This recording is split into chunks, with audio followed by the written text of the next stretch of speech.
আসসালামু আলাইকুম। উখিয়া উপজেলার সবচেয়ে নান্দনিক যে পশুর হাট সেটি অবস্থিত সোনারপাড়া গ্রামে। সোনারপাড়ার মেরিন ড্রাইভ এবং সমুদ্র পাড়েই হচ্ছে এই পশুর হাটটি প্রতি বছর বসে। এবার আপনাদেরকে এই পশুর হাটটি ঘুরিয়ে দেখাবো, চলুন আমাদের সাথে।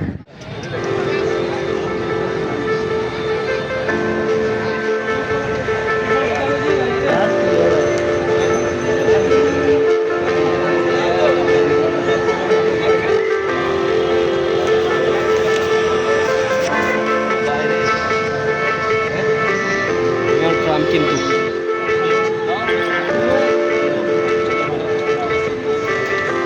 মিস্টার ট্রাম্প সুদূর আমেরিকা থেকে আগত, যদিও ট্রাম্পের মতো এত হিংস্র নয়, কিন্তু খুবই শান্ত।